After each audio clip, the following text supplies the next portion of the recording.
Salam sejahtera. Hari ini saya nak kongsikan kepada anda semua cara kerja serta cara bagaimana kita nak periksa geganti ataupun relay dalam bahasa Inggeris. Okay. So di depan saya ni ada 2 biji relay. Okay. Kalau kita nak periksa sama ada relay ni elok ataupun tidak, kita perlu tahu bagaimana dia berfungsi. Okey. So secara amnya, okey, dalam relay dia ada 2 komponen. Okey. Katakan ini relay. Komponen pertama ialah gegelong. Okey. Gegelong dan komponen kedua ialah suis. Okay. Ini yang paling basic Maksudnya dalam kedua-dua relay ni mesti ada gegelong dan suis. Okay. Cara bagaimana dia berfungsi ialah kita bekalkan arus elektrik kepada gegelong. Lepas tu gegelong ni akan menghasilkan magnet. Magnet ni akan menghidupkan suis. Okey. Sebelum tu ada bermacam-macam jenis relay di pasaran. Saya bagi contoh relay yang paling mudah saja. Okey. So saya dah bagi tahu tadi di dalam relay mesti ada gegelong dan suis. Jadi kalau kita nak periksa, kita periksa gegelong dan kita periksa suis. Kalau dua-dua elok, bermaksud dia elok. Kalau salah satu bermasalah, dia rosaklah. Okay. So cara bagaimana kita nak periksa geganti ialah pertama, sebab dia ada 2 komponen, kita periksa gegelong. Okay. Kita ambil multimeter, kita ukur ada keterusan ataupun tidak. Okey, itu yang pertama. Kalau ada keterusan bermaksud gegelong ini masih elok. Kalau tiada keterusan, gegelong ini telah putus. Okey. Dan satu lagi, suis dia. Okey, apa yang kita perlu buat ialah kalau tidak ada bekalan elektrik kepada gegelong, suis ni sepatutnya tidak ada keterusan. Bila ada elektrik dibekalkan kepada gegelong, suis ini akan dihidupkan dan dia boleh berfungsi. So itu saja. Okay. So tadi saya dah kata ada bermacam-macam jenis relay di pasaran. Hari ini saya kongsikan relay yang paling mudah dan ini adalah relay DC. Okay, direct current. So sebelum kita nak uji, okay, sebab saya kata kalau gegelong ni kita nak hidupkan dia, kita perlukan bekalan. Jadi kita kena tahu voltan untuk relay ni. So biasanya dia ada pada label lah. Okay, kita lihat yang ni. Okay. So bagaimana kita nak tahu berapa voltan dia? Ada yang ada tulis, ada yang tak ada tulis. Okey. Ini saya tak pasti berapa volt sebab dia tak tulis. Namun keupayaan dia ataupun rating dia ialah boleh menampung sehingga 10 ampere 250 volt. Ini contoh geganti yang tidak ditulis berapa voltan yang diperlukan untuk menghidupkan gegelong ni. Okay. So satu cara dia ialah kita pergi internet, kita masukkan model JZC-36F, kita cari, lihat berapa voltan. So ini saya dah cari, voltan dia ialah 12. Satu lagi, yang ni jenama dia Omron. Okay.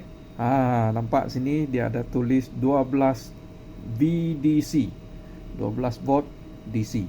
Maksudnya gegelong dia perlukan 12 volt. dan rating dia ialah okey, 10 ampere 250 watt. Nampak ah? Okey. Kalau anda guna 120 watt seperti di negara Europe, dia boleh menampung sehingga 15 ampere. Okey. So, tadi saya dah kata di dalam relay ada dua benda, satu gegelong, satu suis. Okey, bagaimana kita nak tahu mana suis, mana gegelong? Okey, kita lihat label. Okey, kita mulakan dengan yang ni dulu. Kita lihat label. Label tak ada tulis mana gegelong, mana suis. Okey, kita lihat yang ini pula. Juga tidak ada label. Ini ada. Okey, nampak? Ini dia bagi tahu kamu ini gegelong dan ini suis dia. Okey, katakan relay ini tidak ada label. Jadi bagaimana kita nak tahu mana satu gegelong, mana satu suis So, kita perlukan multimeter. Okey. Ini dua ni relay yang elok So, kita laraskan kepada bahagian ohm dan kita cubalah. Okey. Yang ni tak ada bacaan. Yang ni ada bacaan. Nampak tu? Ada bacaan Saya tunjukkan sekali lagi. Nampak ada 716 ohm. So, maksudnya ini adalah gegelong dan suis dia di sini. Okey. Yang ini pun sama. Kita uji dulu. Yang ni tiada bacaan. Yang ni nampak ada bacaan 100 ohm. Okey, so maksudnya gegelong di sini, suis di sini. Okey. So itu yang paling asas. Seterusnya, okey. Kita nak tahu dia boleh berfungsi ataupun tidak, kita bekalkan arus elektrik. Okey. So yang ni kita tahu gegelong di sini, okey. Dan yang ini pula gegelong dia di sini Okey, cara dia ialah kita perlukan bekalan elektrik. Okey, di sini saya ada bekalan elektrik dari adapter 12 volt. So apa yang kita perlu lakukan, kita bekalkan arus elektrik. Kalau dia berfungsi, kita boleh dengar bunyi tek. Okey. Saya tunjukkan Ada dengar tu? Saya lepas, dia padam. Saya sambung, dia hidup. Okey. So sama juga dengan yang ni. Boleh dengar Okey. So kalau anda uji gegelong, ada bunyi tek, bermaksud gegelong dia masih elok dan mekanisme suis di dalamnya berfungsi. Namun ada namun kadang-kadang walaupun kita dengar bunyi tek, tetapi dia tidak berfungsi. Okay? So untuk mengetahui sama ada suis ini elok ataupun tidak, jadi kita perlu ukur keterusan. Kalau elektrik dibekalkan ada keterusan, bermaksud elok. Kalau bateri diputuskan, tiada bekalan di sini, dia tiada keterusan, dia elok. Kalau salah satu bermasalah, bermaksudnya dia tidak boleh digunakan. Okey, cara dia ialah saya biasa guna multimeter. Okey, ini multimeter laraskan kepada bahagian buzzer. Kalau ada keterusan, kita boleh dengar bunyi buzzer. Okey, jadi kita sambungkan multimeter kepada bahagian suis. Okey, bahagian suis. Lepas tu kita bekalkan arus elektrik. Sekarang tiada bekalan, buzzer tidak berbunyi, maksudnya dia telah dipadamkan. Sekarang saya bekalkan arus elektrik. Dengar tu, lepas bunyi tek, kita dengar bunyi buzzer. So maksudnya relay ini elok. Okey, itu yang pertama. Yang kedua, yang ni kita pun buat yang sama. Okey, ini suis di sini, gegelong di sini. Jadi kita sambungkan multimeter kepada bahagian suis dan kita bekalkan arus elektrik kepada gegelong. Okey, elok saya putuskan bekalan, padam. Saya sambung, dia berbunyi. So maksudnya relay ni elok. Okey. Itu cara paling mudah bagaimana kita nak periksa sama ada relay itu elok ataupun tidak. Okey. Saya ada banyak relay rosak di sini dan saya tunjukkan satu persatu kepada anda. Yang ini relay aircon, penghawa dingin. Yang ini relay water heater.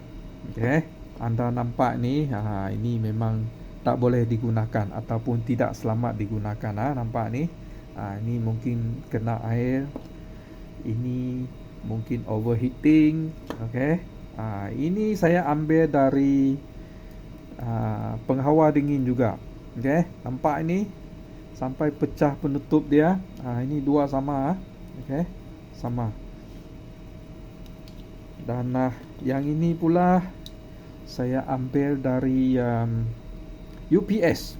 Okey, dalam UPS pun ada relay. Kalau bekalan elektrik putus, kita akan serta-merta dengar bunyi relay tag dan dia guna kuasa bateri. Yang ini saya tidak ingat lagi. Okey. Untuk pengetahuan anda, ini semua 12 volt. Nak tahu, dia ada label. Okey.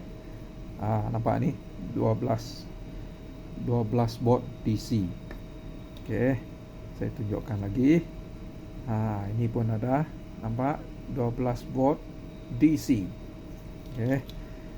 Ini water heater pun ada. Kita lihat. Nampak 12 volt DC. Yang ni ada di sini. Okey. Ni 12 volt DC. Okey. Yang ini juga sama. Ini susah nampak, kecil sama, ada tulis 12 volt. Okey. So ini cadangan saya kepada anda. Kalau benda ini, relay ni masih ada pada papan litar, jangan bekalkan arus elektrik terus kepada papan litar sebab dia bersambung kepada tempat lain. Okey. So gegelung ni biasanya positif negatif kita sambung terbalik pun tak apa. Tetapi kalau di papan litar anda sambung terbalik, macam-macam boleh terjadi. Jadi untuk keselamatan anda harus keluarkan geganti ini dari papan litar untuk diuji. Okey, kita mulakan dengan yang pertama. Yang ini penghawa dingin. Pemilik bagi tahu saya cuba recall tidak boleh dihidupkan ataupun apapun, saya pun tak ingat sudah. Yang pasti saya rasa mungkin sambungan ini tak elok sebab dah berkarat. Jadi saya gantikan dengan yang baru. Okey. So sama, kita lihat label dulu. Label tak ada. Jadi kita ukur. Okey. Cari gegelung dia. So yang ni gegelung dia di sini. Okey. Di sini cara dia saya dah tunjukkan tadi. Kita ambil multimeter dan kita cari dua terminal yang ada keterusan. Okey, kalau dua ini gegelung, yang dua lagi itu ialah dia punya switch. Jadi saya sambungkan switch dia dengan multimeter. Okey. Lepas tu saya bekalkan arus elektrik. Okey. Ini dia punya coil ataupun gegelung. Dia masih elok lagi. Okey. Saya gantikan dia sebab apa? Dia dah berkarat. Okey, dan tidak selamat digunakan. Sebab apa? Kalau sambungan ini tak elok, ini saya nak tunjukkan kepada anda, rating ni 30 ampere.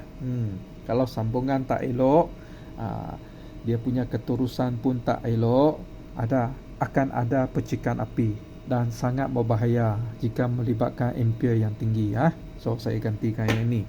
Okey, nombor 2. Ini water heater. Ini pun sama. Okey, geganti dia bukan gegelung dia di sini, switch dia di sini. Jadi kita sambungkan multimeter kepada bahagian switch dan kita bekalkan arus elektrik. Tengok, saya dah bekalkan arus elektrik, tetapi bahagian suis tidak ada keterusan. Okay, so maksudnya dia rosak. Saya tunjuk lagi. Ini multimeter sambung kepada bahagian suis dan kita bekalkan elektrik. Nampak tu? Bunyi buzzer multimeter tidak ada. So maksudnya ini rosak, suis dia rosak. Okey. Seterusnya ini dua biji yang sama saya ambil dari papan lita penghawa dingin.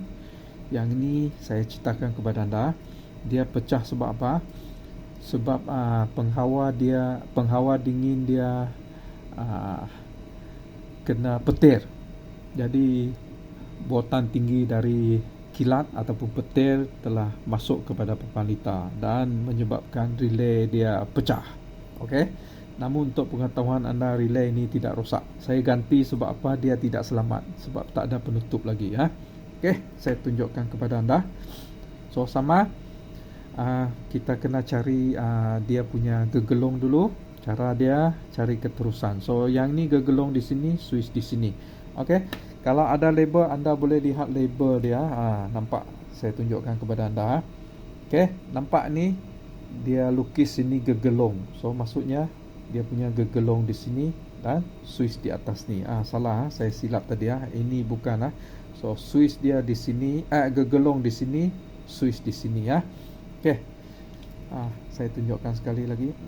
Nampak sini gegelong di sini. So ini tak ada label. Gegelong di sini, switch di bahagian atas. Okey, saya mulakan dengan yang ini dulu. Switch di atas, kita bekalkan switch kepada, sambungkan switch kepada multimeter. Lepas tu kita bekalkan arus elektrik. Ada bunyi tek, kadang-kadang tidak ada. Ini gegelong dia mungkin masih elok, tetapi mekanisme di dalam dia sudah melekat. Okey, so rosak.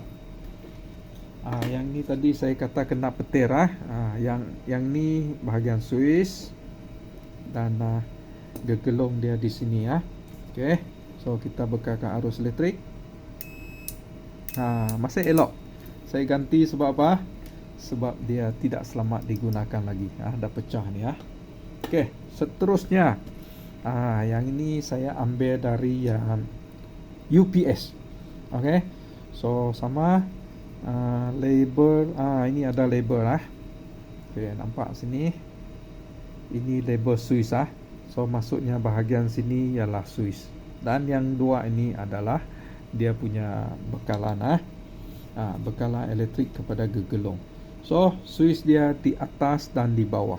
Okey, ini ada dua switch di sini. So kita mulakan dengan switch di bahagian sebelah kiri. Sambungkan switch dulu. Lepas tu bekalkan arus elektrik. Switch masih elok di sebelah kiri. Kita cuba pula sebelah kanan. Okey, sambungkan kepada multimeter dan kita bekalkan elektrik kepada gegelong, bahagian gegelong. Nampak ni? Ini switch dia tidak berfungsi. Okey, so geganti ini rosak sebab apa? Switch sebelah kiri elok, switch sebelah kanan rosak. Okey. Saya tunjukkan satu lagi. Ini sama dengan switch tadi. Okey, kita sambungkan kepada bahagian kiri dulu. Lepas tu bekalkan arus elektrik. Ni tiada keterusan. Switch sebelah kiri rosak. Lepas tu kita cuba pula sebelah kanan. Satu di atas dan satu di bawah. Okey. Seterusnya kita bekalkan arus elektrik. Ini dua-dua rosak. Okey. So begitulah serba sedikit cara-cara bagaimana kita nak periksa geganti. Okey. So kalau anda nak gantikan dia, pastikan anda beli rating yang sama. Okey. Pertama yang anda kena tahu ialah berapa voltan diperlukan oleh gegelong. Okey, yang ni dia ada tulis 12 volt DC. Dan yang kedua, rating ataupun kemampuan suis dia berapa ampere. Okay. Yang ni dia ada tulis 8 ampere 250 watt. Pastikan anda ganti dengan relay yang sama rating. Itu paling penting. Okey, boleh? Selamat mencuba.